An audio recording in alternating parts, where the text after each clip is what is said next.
La semana en RCR. Actualidad, entrevistas, comentarios del acontecer nacional e internacional en la semana de RCR TV. Seguimos a través de RCR, Red de Comunicación Regional, y la semana a través de la cobertura, ¿no? Agradeciendo a las estaciones de radio, estaciones de televisión en el interior del país. En Lima estamos llegando a través de Cable Más, canal 796, que nos permite ingresar a Lima Norte, Lima Sur, ¿no? Estamos en la semana de las celebraciones del Día Mundial del Psicólogo, ¿no? Y en esta parte del programa nos acompaña la licenciada Consuelo Napaico, ¿no? Ella es psicóloga clínica, ¿no? Y es importante conocer, ¿no?, cuán importante es la contribución del psicólogo en identificar y cambiar pensamientos, cambiar conducta. Qué gusto saludarla. ¿Cómo está? Muy amable. ¿Cómo está, José? Bien. Y buenos días a todos quienes están escuchando este programa tan interesante como has mencionado.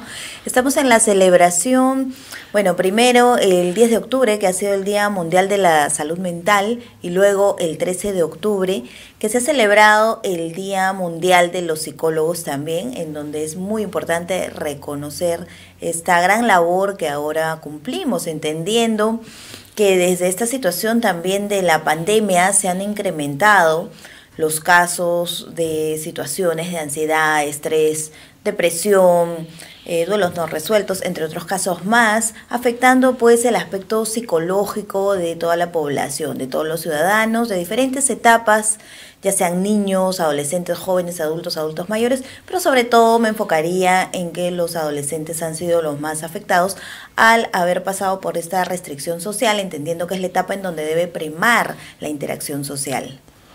Usted ha hecho una precisión, ¿no? Hemos atravesado una etapa bastante complicada, ¿no? Y que esta se vio agudizada naturalmente por varios factores. Uno de ellos la pandemia, naturalmente, ¿no? El otro factor es el tema de la inseguridad ciudadana constante que vivimos, no solamente en Lima, sino ya en todo el país, ¿no? Un tercer tema es la propia situación social, económica, que afecta a las familias, ¿no? Y esto tiene un correlato, ¿no? El tema de salud mental. Siempre hablamos de cuánto afecta a la población. Hay estudios, hay diagnósticos, pero no debemos quedarnos en eso, ¿no? Lo que debemos es cómo logramos entender este problema, cómo logramos encaminar a las personas que tienen estos problemas, que son millones, ¿no? Hoy yo le enumeré 3 casos afectados por uno u otro. Entonces, ¿de qué manera podemos enfrentar estos temas? Claro, José, y como mencionabas, también vemos que este problema que tenemos de salud mental en realidad se veía ya antes de la situación de la pandemia. Claro, con la pandemia se han incrementado estos casos, ¿no? Pero ya los indicadores de problema de salud mental eran bastante altos antes de.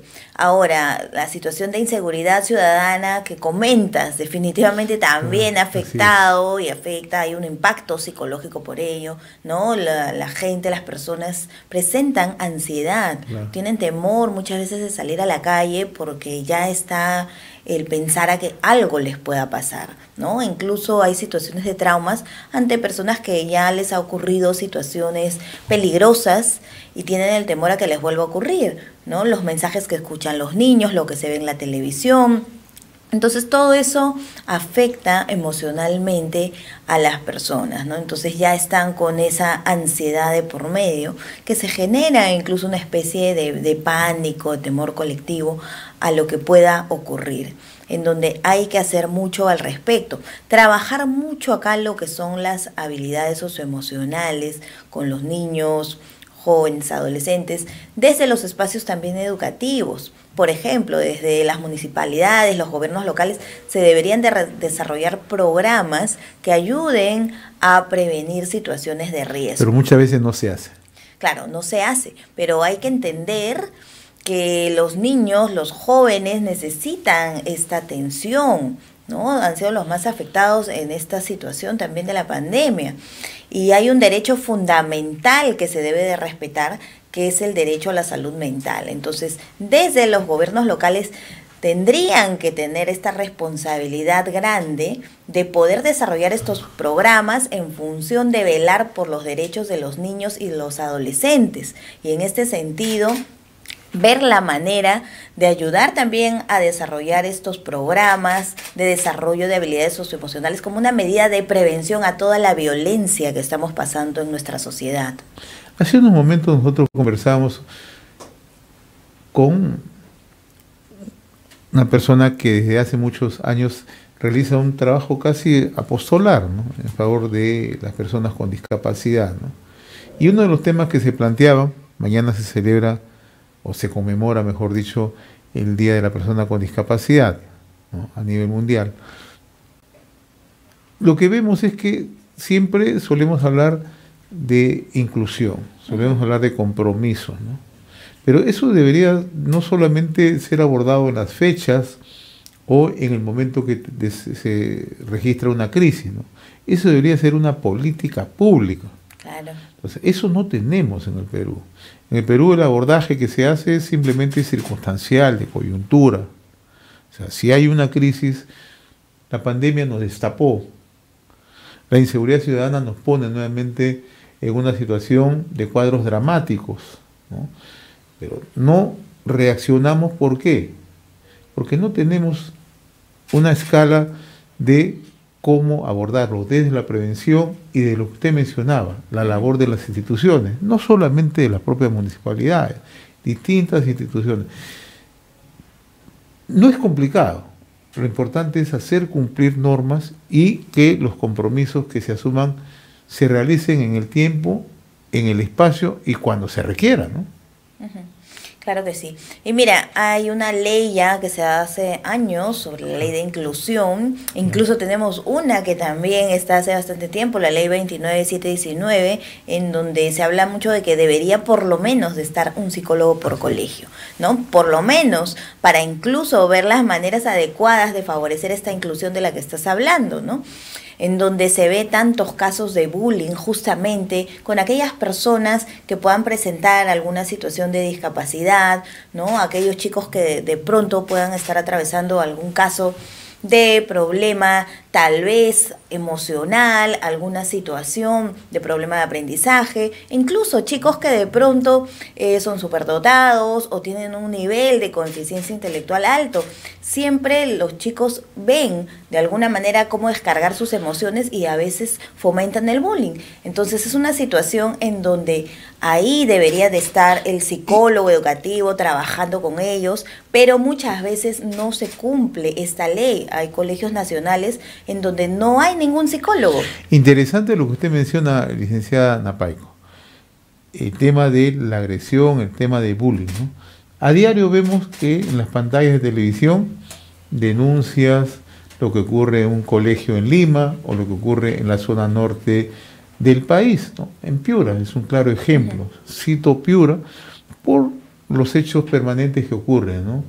Agresiones, peleas, ¿no? Ya ni siquiera entre niños y niñas, ya no hay distinción. Entonces, cuando hay una norma que se tiene que cumplir, que debería haber un psicólogo en los centros educativos, con mayor razón después de una pandemia donde han tenido un encierro, la gran pregunta es, si existe una norma, ¿por qué no se cumple? Si existe un documento que dice, es una obligación contar con un psicólogo, y sobre todo en las condiciones, en las situaciones que se vive, simplemente se le saca la vuelta a la norma, ¿no? Y no debería de ser así, pues. Deberíamos de primar más bien por el bienestar social, por ver que estos niños estén bien atendidos, estos adolescentes, estos jóvenes, en donde lamentablemente se ven tantos casos de situaciones de violencia, incluso se podría prevenir situaciones de delincuencia, de adicción, de pandillaje, de embarazos en adolescentes, tantos casos de deserción escolar que luego los chicos ya no quieren seguir estudiando, ¿no? Y en vez de ayudarlos a que tengan un buen camino, muchas veces sucede lo contrario. Entonces se puede prevenir incluso desde acá en el trabajo oportuno a nivel de prevención de salud mental, desde los espacios educativos, estos casos de riesgo que después vemos con los menores, con los chicos jóvenes, adolescentes. Entonces hay que darles la oportunidad. Mira, y estábamos hablando de un tema bastante importante, la salud mental, y esta salud mental se debe de trabajar también desde estos espacios. Se dice siempre que los jóvenes son el futuro de nuestra nación, de nuestro país, de nuestra sociedad. Sin embargo, la segunda causa de mortalidad que tenemos es el suicidio, y esto se ve sobre todo en las edades entre 15 a 29 años de edad. Entonces hay que darles la oportunidad acá a los jóvenes de que puedan tener estas formas de llegar a cumplir sus metas, sus objetivos, desde los espacios educativos, las universidades, los centros laborales. Y es una tarea de todos, en realidad todos debemos de sumar al respecto para poder ayudarlos a que tengan esta oportunidad. Y el otro aspecto, ¿cuánto nos afectó la pandemia en todas las edades? Claro, definitivamente ha afectado a todos, a todas las familias. Se ha visto que ha sido afectada esta situación de la pandemia, desde la crisis económica, sanitaria y por supuesto el impacto psicológico que ha habido, ¿no? Se sabe que la familia es el núcleo de la sociedad, sin embargo la familia está bastante afectada a nivel emocional, hay una crisis en la familia. Entonces hay que prestarle importancia, hay que ver la manera de ayudar a las familias. Se optó en un momento porque los psicólogos trabajen en línea, telefónicamente, ayudando, pero se ha visto que eso no ha sido efectivo. Se necesita acá, para que el trabajo psicológico sea efectivo, una cercanía, mirar a la persona, trabajar mucho lo que es la empatía, porque desde ahí es donde se empieza a trabajar justamente un proceso terapéutico favorable. Entonces se necesita ver a la persona para que exista esta comunicación no verbal que lógicamente nos va a ayudar a tener esta empatía, esta confianza que es favorable en un proceso de atención. Quiero remitirme a lo último que señala usted, ¿no? Debió realizarse un acompañamiento, era lo lógico, ¿no? En esta situación de enclaustramiento, sobre todo los niños y las propias familias, ¿no? Personas de adultas mayores, ¿no? No ocurrió, en casos muy esporádicos. Cito centros educativos que sí tenían los cuadros profesionales como para poder hacer este intercambio. ¿Qué pasaba con aquellas personas que vivían encerradas, que no tenían esa posibilidad? ¿Hoy estamos viviendo esa secuela? Lógicamente, estamos viendo todas estas situaciones en donde yo me enfoco nuevamente, resalto acá a los adolescentes, porque los adolescentes han sido los más frustrados. Hay que entender que es una etapa de cambios físicos, psicológicos, hormonales, y que además de estos cambios que ya presentaban propios de su etapa, saber que la restricción social, en el caso de ellos, ser justamente lo más importante, el interactuar con los demás, ha sido bastante fuerte este impacto, ¿no? Y ya están viéndose cada vez más casos también de violencia, de situaciones de ansiedad, de estrés, depresión, de duelos no resueltos, y que sobre todo han afectado, vuelvo a decir, a esta etapa en particular, en donde hay que prestarle sobre todo esta atención que amerita el caso. El otro aspecto, ¿no? ¿Cómo se puede trabajar desde la sociedad con núcleos organizados, ¿no? Eso también se ha perdido, ¿no? Hoy hay trabajos aislados, hay que reconocerlos, ¿no? Desde gobiernos locales, de las propias instituciones, ¿no? Pero no hay un nivel de interacción con las comunidades, no hay un nivel de interacción con la población. Eso también se ha perdido. Usted mencionaba hace un momento el tema de la prevención, que es vital, ¿no? O sea, no vemos que ni el Ministerio de Salud, ni dentro del propio Presidencia del Consejo de Ministros, se trabaja en esos temas. Solamente abordamos esto cuando ocurre un problema mayor, pero luego lo obviamos, luego lo evitamos, ¿no? no forma parte de la agenda, ¿no? Como mencionaba hace unos instantes, el tema de discapacidad solamente forma parte de la agenda en las fechas, ¿no? El tema de salud mental cuando vemos que ocurre una desgracia, ¿no? Entonces, ¿cómo sensibilizamos a la opinión pública? ¿Qué le decimos? Claro, es importante que sepan de que esta situación de salud mental es un problema público. Ya tenemos un gran problema que, vuelvo a decir, se daba antes de la pandemia y ahora se ve cada vez más, ¿no? Las situaciones de la violencia familiar han incrementado también por esta situación de impacto psicológico. La situación también de la virtualidad, de la educación virtual, en donde se han visto más casos de déficit de atención y concentración en niños, adicción al uso de la tecnología por parte de adolescentes, que ha generado también cada vez más comportamientos agresivos y violentos. Un cúmulo de información a veces no deseada, ¿no? Y también, que genera una distorsión en la personalidad. Definitivamente. Porque si no se trata de tratar o no hay un acompañamiento, ese cúmulo de información que llega a través de la virtualidad a veces resulta peligroso. Exacto, ¿no? Y muchos chicos han estado pues con esta información no adecuada, en donde no han sabido tampoco organizarla a los padres en el sentido de ver horarios oportunos para que los chicos manejen la tecnología, ¿no? Y los chicos han sido bastante perjudicados en este sentido y se han visto, como decía, cada vez más casos de adicción a la tecnología, comportamientos violentos, agresivos por parte de los menores, ¿no? Entonces hay que entender que estos chicos están pasando por un gran problema y hay que ver la manera de ayudarlos, si no, luego vamos a ver las consecuencias.